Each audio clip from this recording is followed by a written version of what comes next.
నమస్తే, నేను ప్రశాంత్. హైదరాబాద్లో మధ్యతరగతి కుటుంబాలకి అపార్ట్మెంట్స్ అసలు ఎక్కడెక్కడ ఉన్నాయి, ఎక్కడ కొంటే బాగుంటుంది, తక్కువ రేట్లో ఎక్కడ ఉన్నాయి అనే విషయాలు అయితే తెలుసుకుందాం. దీని గురించి అయితే మాట్లాడేందుకు ప్రస్తుతం మనతో పాటు real estate expert Sanjay Nayak garu ఉన్నారు. నమస్తే అండి. నమస్కారం సార్. సో చాలామంది మధ్యతరగతి కుటుంబాలు చాలామంది ఇక్కడ రేట్లు బాగున్నాయి, మేము ఇక్కడ కొనలేము, కానీ ఇల్లు కొనాలని చెప్పేసి మా డ్రీమ్ అని చాలామంది చూస్తూ ఉంటారు. అసలు హైదరాబాద్లో ఎక్కడెక్కడ మంచి మంచి అపార్ట్మెంట్స్ ఉన్నాయి, అంటే కొంచెం లో ప్రైస్లో ఎక్కడ ఉన్నాయి, ఎక్కడ కొంటే బాగుంటుంది? చాలామంది ఏంటంటే హైదరాబాద్లో వచ్చిన తర్వాత ఫస్ట్ ఇనీషియల్గా ఏంటంటే జాబ్ కోసం వచ్చినాం, కొన్ని రోజులు ఉంటాం, వెళ్ళిపోతాం అన్న ఆలోచనతో ఎక్కువ మంది వచ్చారు ఇంతకుముందు. తర్వాత ఏంటంటే హైదరాబాద్ ఈ కల్చర్కి బాగా అలవాటు పడిపోయిన తర్వాత ఇక్కడ ఉన్న ఫెసిలిటీస్ కావచ్చు, అన్ని రకాల ఎమ్యూనిటీస్ కావచ్చు, సో గవర్నమెంట్ సపోర్ట్ కావచ్చు, క్లైమేట్ కండిషన్, ఇలా చెప్పుకుంటే there are number of opportunities ఉన్నాయి మనకి. సో ఇవన్నీ రీజన్స్ వల్ల హైదరాబాద్లో ఉండడానికి జనాలు ఇష్టపడుతున్నారు. దీనివల్ల ఏమైందంటే మైగ్రేషన్ అనేది పెరుగుతూ వచ్చింది. సో పెరుగుతూ రావడం వల్ల ఇలా హైదరాబాద్ లోపల మెయిన్ టౌన్లో, మెయిన్ సిటీ సెంటర్లో మనం దగ్గరలో కొనాలంటే ప్రైజెస్ చాలా పీక్స్కి వెళ్ళిపోయినాయి ఆల్రెడీ. సో ఇప్పుడు కొత్తగా వచ్చే వాళ్ళు కానీ ఎవరైనా కొత్తగా ఇన్వెస్ట్మెంట్ చేయాలంటే సరౌండింగ్ ఏరియాస్ ఎక్కడ బాగున్నాయి, ఎక్కడ కొంచెం రీజనబుల్గా ఉన్నాయంటే ఇప్పుడు అపార్ట్మెంట్లో ఎక్కడ తీసుకున్నా యావరేజ్గా 5,000 నుంచి అబోవ్ ఉన్నాయి. కొన్ని ఇప్పుడు వచ్చే అప్కమింగ్ కొన్ని ప్రాజెక్ట్స్ అంటే హ్యాండ్ ఓవర్ టైంకి కొంచెం 2-3 సంవత్సరాలు టైం పడుతుంది అనుకున్న కొన్ని ప్రాజెక్ట్స్లలో 4,500, 5,000 నుంచి కూడా ఉన్నాయి. కొంచెం దూరం ఉంటాయి అవి సిటీ నుంచి. దూరం ఇన్ ద సెన్స్ మరీ దూరం కాకుండా కొంచెం డిస్టెన్స్లోనే ఉంటాయి మనకి. అట్లాంటి ఏరియాలో దొరుకుతాయి. సో ఎవరైనా సిటీ దగ్గరలో కొనాలి, లేదా మనకంటూ ఒక ఓన్ ఫ్లాట్ ఉండాలి కొంచెం రీజనబుల్ బడ్జెట్లో అంటే ఈ ప్రైజెస్లో వస్తాయి మనకి. 4,500 నుంచి 5,000 ఈజ్ మినిమం. ఇంకా అక్కడ నుంచి మనం ఎంత పెడితే అంత దొరుకుతుంది అనమాట. సో అట్లా మనకి సిటీ సరౌండింగ్లో తీసుకుంటే ఇప్పుడున్న మార్కెట్ చాలా బాగుంది, ఎక్కడైనా ఇన్వెస్ట్మెంట్ చేయొచ్చు. కానీ ఇప్పుడు బాగా జనాలు ఎక్కడ సైడ్ బాగా వెళ్తున్నారంటే ఒకటి వచ్చేసి మనకి రాజేంద్ర నగర్, కిస్మత్పూర్, బండ్లగూడ, జాగిర్, ఈ ఏరియాలు బాగున్నాయి. ఇక్కడ ఎందుకు బాగున్నాయి అంటే దీని పక్కనే నార్సింగి, కోకాపేట ఇవన్నీ దగ్గరలో ఉన్నాయి కాబట్టి, మోకిలా, ఈ ఏరియాస్ బాగున్నాయి ఆల్రెడీ. తర్వాత వచ్చేసి మనకి పటాన్చెరు, రుద్రారం, ఈ సరౌండింగ్ ఏరియాస్లో కూడా కొంచెం బాగున్నాయి ఏరియాస్. తర్వాత వచ్చేసి మనకి ఈ belt, south belt, west belt మధ్యలో ఎక్కువ డెవలప్మెంట్ జరగడం వల్ల ఇక్కడ సైడ్ బాగా వస్తున్నారు. తర్వాత వచ్చేసి మనకి తీసుకుంటే కోంపల్లి, సుచిత్ర, తర్వాత వచ్చేసి నాగోల్, ఉప్పల్, తర్వాత బోడుప్పల్, ఈ ఏరియాస్ కూడా బాగా డిమాండ్ అవుతుంది. తర్వాత నెక్స్ట్ వచ్చేసి ఇప్పుడు మనకి ఎల్బీ నగర్ సరౌండింగ్ ఏరియాస్ కావచ్చు, సో బాలాపూర్ సరౌండింగ్ ఏరియాస్ కావచ్చు. ఇక్కడ మనకి రెసిడెన్షియల్గా కూడా ఇప్పుడున్న మార్కెట్ ఏంటంటే కొంచెం బాగుంది, ఎక్కువ మంది వెళ్ళి ఇన్వెస్ట్మెంట్ చేస్తున్నారు. కొల్లూరులో కూడా రీసెంట్గా చాలా అమ్ముడుపోయాయి, రీసెంట్గా చాలా పెట్టుబడులు పెట్టారు అని చెప్పేసి విన్నాము. సో కొల్లూరులో ఏ విధంగా ఉంది? మధ్యతరగతి కుటుంబాలకు ఇప్పుడు ఇన్వెస్ట్మెంట్ చేయొచ్చో చేయలేదు? అక్కడ కొత్తూరు అనేది వన్ ఆఫ్ ది హాట్స్పాట్ అని చెప్పొచ్చు మనం. ఎందుకంటే ఈ కొల్లూరు సరౌండింగ్ ఏరియాస్ తీసుకోవచ్చు మనం. అంటే సిటీకి ఇవన్నీ దగ్గరగా ఉన్నాయి కాబట్టి ఐటీ ఎంప్లాయీస్కి రావడం పోవడం, ట్రాన్స్పోర్టేషన్ ఈజీ ఉంది, కొంచెం అఫోర్డబుల్ ఉంది. ఎందుకంటే ఇప్పుడు అది 10 కిలోమీటర్లు 15 కిలోమీటర్లు అంటే పెద్ద దూరం కాదు, మరీ ఎక్కువ దూరం ఉంటేనే ఇబ్బంది అవుతుంది. కాబట్టి ఆ రేడియస్ని బేస్ చేసుకొని సరౌండింగ్ ఇన్ఫ్రాస్ట్రక్చర్ డెవలప్మెంట్స్ వస్తున్నాయి. కాబట్టి కొల్లూరు అయినా తీసుకోవచ్చు, కొల్లూరు సరౌండింగ్లో తీసుకోవచ్చు, పటాన్చెరు సరౌండింగ్, ఓఆర్ఆర్కి దగ్గరలో ఎక్కడ మన బడ్జెట్లో వస్తే మనకి ఎక్కడ కన్వీనియంట్గా ఉంటే ఈజీ టు రీసేల్ కానీ, లేదా మనం ఉండడానికైనా సరే ఎప్పుడైనా మనకి ఏ ఫెసిలిటీ కావాలన్నా కూడా అన్ని దగ్గరలో ఉంటే తీసుకోవచ్చు. ఇదే ఏరియాలో తీసుకోవాలి, ఈ ఏరియాలో తీసుకోవద్దని లేదు. ఇక్కడ ఏమొస్తుంది అంటే మన రిక్వైర్మెంట్ ఏముంది, నెక్స్ట్ మన బడ్జెట్ ఏముంది, సో మనం ఎందుకోసం అక్కడ తీసుకోవాలనుకుంటున్నాము, వర్కింగ్ ప్లేస్కి నియర్ బై ఉందా, లేదా కాస్ట్ అఫోర్డబిలిటీ బాగుందా, లేదా కొంచెం ఎన్విరాన్మెంట్ బాగుందా, స్కూల్స్, కాలేజెస్, పార్కులు, తర్వాత వచ్చేసి మనకి ఏదైతే మెట్రో కనెక్టివిటీ కావచ్చు, ఇవి ఎక్కడ సైడ్ బాగున్నాయి. ఇప్పుడు మియాపూర్ అవతల ఉంది, బాచుపల్లి, కోంపల్లి, ఈ ఏరియాస్ కూడా బాగున్నాయి. అంటే ఏరియాని బట్టి ఉంటుంది. అంటే జనసాంద్రత ఎక్కడ బాగా పెరుగుతుంది, ఎక్కడ ఎంప్లాయ్మెంట్ ఆపర్చునిటీ వస్తుంది, ఎక్కడ మనం తీసుకుంటే బాగుంటుంది అన్నది పర్సన్ టు పర్సన్ మారుతుంటుంది అది. సో వాళ్ళ రిక్వైర్మెంట్ తగ్గట్టు వాళ్ళు ఎక్కడ నచ్చితే, వాళ్ళకి ఎక్కడ అఫోర్డబుల్గా వస్తే అక్కడ వెళ్ళి ఉండడానికి ఇష్టపడుతున్నారు.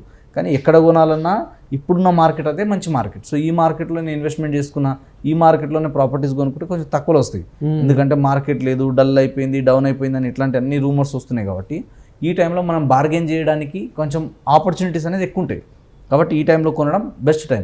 ఓకే. సో హైదరాబాద్లో ఏ విధంగా ఉన్నాయి అంటే మనకి కొన్ని సెకండ్ హ్యాండ్వి కూడా ఉంటాయి. చాలామంది చాలా ఇయర్స్ బ్యాక్ కట్టినవి కూడా, అంటే మినిమం ఒక 10-20 ఇయర్స్ బ్యాక్ కట్టినవి కూడా సిటీ ఎంటర్లో ఉన్నాయి. కాబట్టి అవి ఎక్కడెక్కడ బాగున్నాయి, ఎక్కడ కొంటే బాగుంటుంది, దాదాపు ఒక 1 BHK 2 BHK ఎంత ప్రైస్ ఉంటుంది అవి? అది ఏరియాను బట్టి ఉంటుంది. మీరు అన్నట్టు సిటీ సెంటర్లో అంటే ఇప్పుడు అక్కడ కనెక్టివిటీస్ ఏ విధంగా ఉన్నాయి, మెట్రోకి దగ్గర ఉందా, లేదా మన షాపింగ్ మాల్స్, కాంప్లెక్స్ అన్ని నియర్ బై ఉన్నాయా లేదా, ఫ్లోటింగ్ జనాలు ఎక్కువ ఉంటే అక్కడ కొంచెం రేట్ ఎక్కువ ఉంటుంది. ఇంకోటి ఎక్కడ ఎక్కువ ఉంటుంది రేట్లు అంటే ఎక్కడైతే ఎడ్యుకేషన్ ఇన్స్టిట్యూట్స్ ఉంటాయో అక్కడ ఎక్కువ ఉంటాయి. అంటే బ్యాచిలర్స్ రెంట్కి ఉండే వాళ్ళు ఎక్కువ ఉంటారు అక్కడ. హాస్టల్స్ కోసము కాలేజీల కోసం మెయింటైన్ చేయడానికి ఆ డిమాండ్ వేరే ఉంటుంది. ఓకే. సో అక్కడ ఏంటంటే కొంచెం ప్రైజెస్ అనేది హైక్ ఉంటుంది, ఎక్కువ ఉంటుంది మీకు. సో అట్లా కాకుండా కొంచెం హాస్టల్స్ అవన్నీ కొంచెం డిస్టెన్సే ఉన్నాయి అనుకుంటే అక్కడ మీకు తక్కువలో వస్తాయి. సో కొందరు ఏంటంటే ఎఫోర్డ్ చేయగలుగుతాము కొత్తది అనుకుంటే కొత్త దాంట్లో వెళ్తారు. లేదు మనం కొత్తది కొనలేము అన్నప్పుడు వాళ్ళు ఏం చేస్తారంటే లో బడ్జెట్లో రీసేల్లో కూడా ఏమైనా వస్తే కూడా కొంచెం రెనోవేషన్ చేసుకొని కొంచెం మాడిఫికేషన్ చేసుకొని కొంచెం ఇన్వెస్ట్మెంట్ చేస్తే ఇది ఇంకొంచెం చేంజెస్ తీసుకురావచ్చు, బాగుంది ఈ లొకేషన్ ప్రైమ్ లొకాలిటీలో ఉందనుకుంటే దాంట్లో అయినా ఇన్వెస్ట్మెంట్ చేయొచ్చు. సో ఎప్పుడైనా కానీ మార్కెట్ రెంటల్ మార్కెట్లో తీసుకుంటే అంటే ఐటీ ఎంప్లాయీస్ కానీ మ్యానుఫ్యాక్చరింగ్ యూనిట్స్ కానీ లేదా మనకి కంపెనీస్ ఏవైతే దగ్గరగా ఉన్నాయో ప్రొడక్షన్ కంపెనీస్ వాటికి దగ్గర ఉంటే రెంటల్ వాల్యూస్ వేరే ఉంటుంది. ఐటీకి ఫార్మాకి దగ్గరగా ఉంటే వేరే ఉంటుంది రెంటల్. దీని తర్వాత వచ్చేసి స్టూడెంట్ ఉంటే రెంటల్ వేరే ఉంటుంది. సో ఇట్లా కేటగిరీని బట్టి ఉంటుంది కూడా. సో ఇవన్నీ ఎక్కడ సైడ్ ఎక్కువ ఉన్నాయి ఎక్కడ సైడ్ బాగా వస్తున్నాయి ఇవన్నీ చూసుకొని దాని దగ్గరలో అంటే ఒకవేళ మనం దీని నుంచి కమర్షియల్గా ప్లాన్ చేసుకున్నా కూడా కొందరు ఏం చేస్తారంటే ఆల్రెడీ నాకు ఇల్లు ఉంది లేదా ప్లాట్ ఉంది లేదా ల్యాండ్ ఉంది, నేను ఉండడానికి ఇల్లు ఉంది కానీ డబ్బులు ఉన్నాయి దీని నుంచి రొటేట్ చేయాలన్నప్పుడు హాస్టల్స్కి దగ్గర ఫార్మా కంపెనీస్ ఈ ఎంప్లాయీస్ ఎక్కడైతే ఎక్కువ ఉంటారో అక్కడ అలాంటి ఏరియాలలో పెడతారు. సో అప్పుడు ఏమవుతుంది వాళ్ళకి రెంట్లు అనేది ఈజీగా ఉంటాయి, రెగ్యులర్గా ఒకరు పోయినా కూడా ఇంకో ఇమీడియట్గా వచ్చి ఆక్యుపెన్సీ ఉంటుంది. ఓకే. సో అట్లా చూసి కూడా తీసుకోవచ్చు. సో ఇది depends upon person to person, మీ బడ్జెట్ని బట్టి రిక్వైర్మెంట్ని బట్టి మీకు ఎక్కడ మ్యాచ్ అవుతుంది ఎక్కడ సూట్ అవుతుంది చూసుకొని రీజనబుల్ ప్రైస్లో వస్తే డెఫినెట్గా కొనుక్కోవడం మంచి ఆప్షన్. సో మనకు తార్నాక నుండి ఎల్బీ నగర్ ఆ సరౌండింగ్ వరకు 30 లక్షల్లో 40 లక్షల్లో 1 BHK కానివ్వండి 2 BHK కానివ్వండి దొరికే అవకాశం ఏమైనా ఉందా? ఇప్పుడు ఏమైనా ఉన్నాయి పాసిబుల్గా ఉందా? అంటే ఏరియాని బట్టి ఉంటుంది, అది మనం వెళ్ళి దేవులాడాలి ఒకసారి. అంటే మనకున్న అన్ని రకాలుగా ఫెసిలిటీస్ బాగున్నాయి, అది అంటే ఇయర్స్ని బట్టి కూడా మారుతుంటుంది. కొంచెం పాత బిల్డింగ్ అయితే కొంచెం తక్కువగా రావచ్చు, కొంచెం లేటెస్ట్ బిల్డింగ్ ఒక 2-3 సంవత్సరాలు అయిందంటే దానికో రేట్ ఉంటుంది. సో ఏరియాని బట్టి వాళ్ళకున్న రిక్వైర్మెంట్ని బట్టి అమ్ముతుంటారు వాళ్ళు కూడా. అర్జెంట్ ఎమర్జెన్సీ ఉందన్నప్పుడు మార్కెట్ కంటే 5-10 రూపాయలు తక్కువకే అమ్ముతారు. ఓకే. లేదు అర్జెంట్ ఏం లేదు అన్నప్పుడు కొంచెం మార్కెట్ కండిషన్కి 500-1000 రూపాయలు అటు ఇటు అవుతుంటుంది అమ్ముతుంటారు. సో మనం చూసుకోవాలి మనకి ఇక్కడ సూట్ అవుతుంది, మనకి ఇక్కడ బాగుంది, సో మన బడ్జెట్కి వస్తుందా రాదా.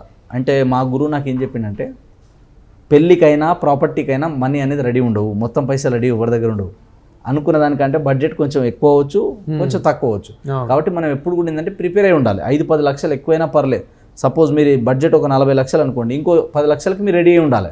5-10 లక్షలు అటు ఇటు అయినా కూడా కొంచెం మంచి చూస్తే తీసుకుందాం అన్నట్టు ఉండాలి. లేదు మనం 40 అనుకున్నాం 40లోనే రావాలంటే మేబీ మన రిక్వైర్మెంట్కి అన్ని రకాలుగా మ్యాచ్ అయ్యేది రాకపోవచ్చు. కాబట్టి సేమ్ ఎట్లయితే పెళ్ళికి మనం తక్కువ అయితే అటు ఇటు నుంచి అడ్జస్ట్ చేసుకుంటామో అట్లా ప్రాపర్టీ కొనేటప్పుడు కూడా అంతే. లోన్ తీసుకోవడము లేదా మనకి ఇంకేమైనా ఆల్టర్నేట్ ఇన్కమ్ ఆప్షన్ ఉంటే అక్కడ నుంచి అడ్జస్ట్ చేసుకోవడము. 5 లక్షలే కదా, ఈ 5 లక్షలు 2-3 సంవత్సరాలు తీర్చేద్దాం, కానీ మంచి ప్రాపర్టీ వస్తుంది కదా, ఈ 5 లక్షల కోసం టెంప్ట్ అయ్యి మంచి ప్రాపర్టీ ఎందుకు వదులుకోవాలి, అట్లాంటివి కూడా ఉంటాయి.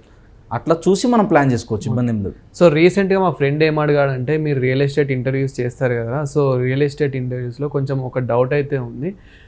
నాకు 25 లక్షల్లోనే 30 లక్షల లోపే ఈ ఉప్పల్ సరౌండింగ్స్లో ఇందులో నాకు ఒక 1 BHK కానీ 2 BHK కానీ కావాలి అని చెప్పేసి అడిగారు. సో అలా అతనికి ఇప్పుడు ఏమైనా పాసిబుల్ ఉందా?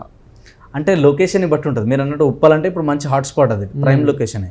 ఉప్పల్ నుంచి బోడుప్పల్ ఈ సరౌండింగ్ ఏరియాలో చూడాలి మనం. సో ఈ సరౌండింగ్ ఏరియాలో ఎక్కడ బాగుంది, ఎక్కడ మనకు కొంచెం రీజనబుల్గా వస్తుంది అన్నప్పుడు ఇందాక చెప్పినట్టు 5-10 అటు ఇటు అయినా కూడా మనం మేనేజ్ చేసుకోగలగాలి. ఎందుకంటే ఇప్పుడున్న మార్కెట్లో అక్కడ ల్యాండ్ వాల్యూస్ ఎంత ఉంది, అక్కడ మనకి ఏమేమి ఫెసిలిటీస్ ఇస్తున్నారు, అండ్ ఎలాంటి కమ్యూనిటీ ఉంటున్నారు అక్కడ, అంటే ఎలాంటి బడ్జెట్ పీపుల్ వాళ్ళు ఉంటున్నారు, సో ఆ కాలనీలో ఎంత పీస్ఫుల్ ఉంటుంది, పార్క్ కానీ ఎమ్యూనిటీస్ కానీ ఎట్లున్నాయి, దీన్ని బేస్ చేసుకొని ప్రైజెస్లో పెట్టుకున్నప్పుడు 5-10 లక్షలు అటు ఇటు అయినా కూడా మంచి చూసి దేవులాడాలి. లేదంటే రియల్ ఎస్టేట్ ఎక్స్పర్ట్ సలహాలు తీసుకుంటే మా సర్కిల్ ఏమైనా ఉంటే కూడా మేము డెఫినెట్గా రిఫర్ చేస్తాం. అట్లా మేము చూసి చెప్పినప్పుడు మీరు ఒకసారి వెళ్ళి విజిట్ చేసిన తర్వాత మీకు నచ్చింది అనుకోండి, దెన్ ఆఫ్టర్ మనం ఫర్దర్గా ప్రొసీడ్ అవ్వచ్చు ఎక్కడైనా సరే.